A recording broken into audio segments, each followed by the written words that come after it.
ইসলাম কোন অশীলতা কার্য হয় না।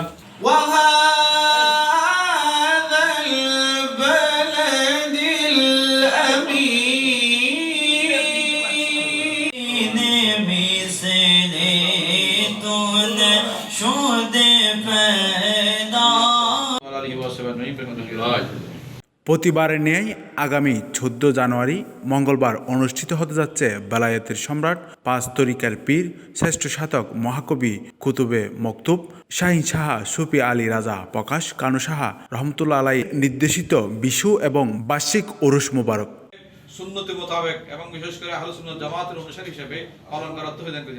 আমিন।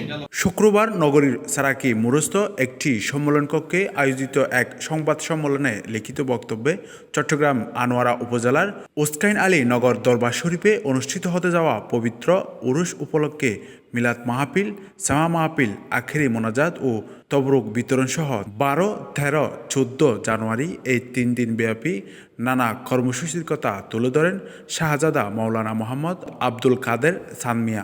উরুস মুবারককে শৃঙ্খলার সহিত সফল কল্পে ভক্ত অনুরক্তদের প্রতি অনুরোধ জানান তিনি। আমাদের কর্মসূচি শুরু হবে। এর পরের দিন আমাদের ওসকাইন শাহ আলী রাজা আলিম মাদ্রাসার ব্যবস্থাপনায় আমরা সেখানে বাজানের শিক্ষক জীবনে আলোচনা করব এবং পুষ্পালক করা হবে। বিশেষ করে আমাদের চট্টগ্রাম যে বাবাজান শাহ আলী রাজার খানাকা রয়েছে, হানাকা মহরাতে আমরা 13 এবং 13 তারিখে আমরা সেখানে বিভিন্ন হাদিয়া গাড়া নিয়ে অনুষ্ঠান আয়োজন করা হয়েছে এবং সর্বোপরি আগামী 14 জানুয়ারি যে মহান মিলনমালা বাংলাদেশের বিভিন্ন প্রান্ত থেকে ওনার আশেক বক্তব্য মুরিদানরা উপস্থিত হবেন। উক্ত বিশু এবং বার্ষিক উরুস মুবারক সদরত করবেন বড় মিয়া রশিদ মঞ্জিলের সাজ্জাদানশীল হজরত শাহ সুফি ইলিয়াস রাজা মাদ্দাদুল্লুহুল আলী। পরিচালনা করবেন শাহজাদা মাওলানা মোহাম্মদ আব্দুল কাদের চাঁদ মিয়া, শাহজাদা মাওলানা মোহাম্মদ নাসার মিয়া। এই মিলনমালাকে একটি ইসলামের ঐতিহ্যবাহী ধারাবাহিকতায় মিলাদ মাহফিল, আলোচনা সভা, সেমা সহ যেটা ইসলাম শরীয়ত বিরোধী নয়, যেটা ইসলামের কার্যকলাপ হয়, এই কার্যকলাপ আমার দরবারে পরিচালনা হয়। ইসলাম কোনো অশীলতা কার্য হয় না। সংবাদ সম্মেলনে শাহজাদা মাওলানা মোহাম্মদ আব্দুল কাদের চাঁদ মিয়া অন্য প্রসঙ্গে বলেন, বাংলাদেশের সাম্প্রতিক কিছু অপশক্তি যেভাবে মাজার ভাঙচুর করছে তা খুবই দুঃখজনক।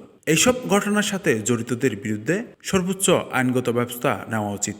যারা এই হামলা করতেছেন আমরা তো অত্যন্ত নিন্দা জানাচ্ছি এবং তাদেরকে আইনের আওতায় এনে বর্তমান সরকারকে বলতে চাই তাদেরকে আইনের আওতায় এনে তাদেরকে কঠিন শাস্তি দেওয়ার জন্য। কেননা আউলিয়া কেরামরা এদেশে সুফিবাদী আউলিয়া কেরাম, এরা ওরা শান্তি প্রতিষ্ঠার জন্য এদেশে এসেছেন। আরব থেকে, ইয়েমেন থেকে, বিভিন্ন স্থান থেকে, আরব থেকে, বিভিন্ন স্থান থেকে আউলিয়া কেরামরা এদেশে এসেছেন। এই সুফিবাদী আউলিয়া কেরামরা, আমরা তাদের অনুসারী হিসাবে বলতে চাই আমরাও এদেশে শান্তি চাই। সুন্নি মুসলমান আহলে সুন্নাত জামাতের অনুসারী আমরা চাই এদেশে সবাই শান্তি থাকুক, সমস্ত ধর্মের মানুষ, সমস্ত সম্প্রদায়ের মানুষ, সমস্ত কওমের মানুষ। দৈনিক আজাদী।